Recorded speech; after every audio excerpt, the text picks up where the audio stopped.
Hey everyone, James here again, and today we're going to talk about Spotify because they just announced something that is wholly ridiculous and I don't want you to get caught up in it. It isn't quite pay for play, but it's pretty close. Now, if you care about the business of music at all, then you likely know that streaming services notoriously underpay artists. Of course, there are always going to be outliers, such as major labels who have their own deals with these platforms, but that's because they have leverage. The vast majority of musicians do not have leverage. They just need to be on these platforms because that's how people consume music, and as a result, they're not making much money. Spotify, on average, pays musicians 0.004 to 0.006 cents per stream, which is incredibly low. And that number fluctuates based on things like the total number of streams on the platform, how many plays come from people with a premium subscription versus a free subscription, and more. But whatever the case, it's nowhere near enough. And now, on November 2nd, the company has announced a new tool that will pay artists even less. But there's a catch, and it's a pretty good one,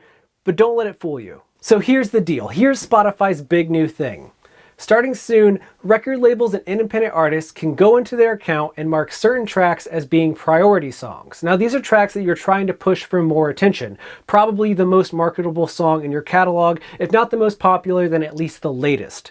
Now, when you do that, these priority songs are going to be considered by Spotify's algorithm as more important than all the other songs in the Spotify catalog. So when someone is listening to music with autoplay on and it rolls past the album or playlist they're engaging with and Spotify tries to give them something else to listen to, priority tracks are going to be considered before everything else. And the same applies to artist radio stations. As Spotify is trying to figure out how to keep you listening to that radio station, songs marked as priority will be considered before all other artists.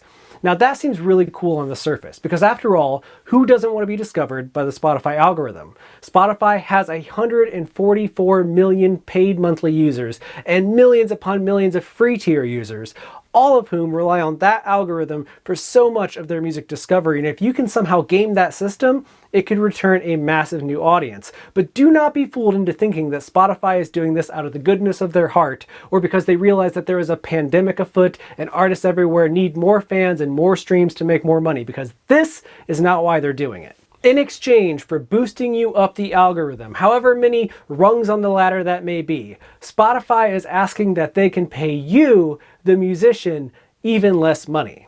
Spotify says that it will pay out a lower royalty rate for songs marked as priority tracks as a result of suggesting them to other users on the platform. And if that isn't basically the definition of pay to play, I don't know what is. Spotify is saying we're going to take more money in exchange for giving you more opportunities, and that's really messed up, especially in the age of a pandemic where people are struggling everywhere.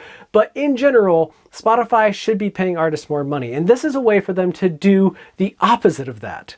More importantly, there is zero guarantee that this priority track program is going to work. There's zero guarantee that you're going to get new fans because of this. You might get a few more song streams, but they're paying out at a lower rate. So will you really be making more money in the long run? Will you really be earning engaged fans who are going to support your career both on Spotify and outside of the platform? Is that even possible with this system? Until it's proven otherwise, this seems like a really good way for Spotify to boost the total consumption rate on its platform while continuously paying artists less money. Because you also have to consider this. Most artists will choose to make their priority track their latest single, and the latest single is the song most likely to generate the most streams in a single month or a single listening period. By marking it as a priority track, every stream on that song will have a lower payout than the rest of the artist's catalog. So it's only the people who are converted by the priority discovery that choose to listen to the rest of the catalog that are ultimately going to help artists get ahead in the long run. In the short term, people are going to be taking even less money than they already are, with no promise of things getting better in the future. And that's kind of messed up. Now, not to be the devil's advocate, but I do feel like I should say something nice about Spotify, which is that I like where they're headed in terms of trying to help artists get more fans. But given what's happening around the world, where things are literally and figuratively on fire, and the fact that just last week, a new organization of artists banding together to demand a single penny per song stream started to get a ton of headlines, the move to pay artists even less for the chance, not even promise, but chance of additional exposure, it just seems like a really ill-timed event.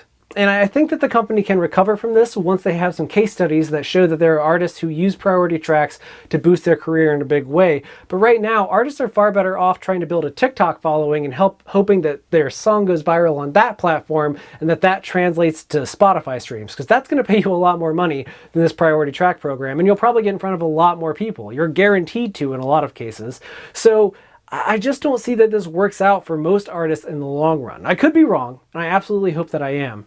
But don't be fooled by the promise of potential new fans unless you see proof that it will actually work. And if you need even more help getting through the music industry, that's why we're here. MusicBiz exists to help you understand and navigate the modern music business. We create as many videos as we can every single week on that very topic. So if you haven't subscribed already, please do so below. And if you have my sincerest thanks. We're in the process of moving between studios right now. We're going to have a really cool new setup in the very near future, but I had to bring you this headline because it's honestly been hurting my brain all day. So if you're here and your family, thank you so much for being here. And with everything happening right now, I'm going to leave you with this one request. If you do nothing else in the world, please take care of yourself because you deserve it.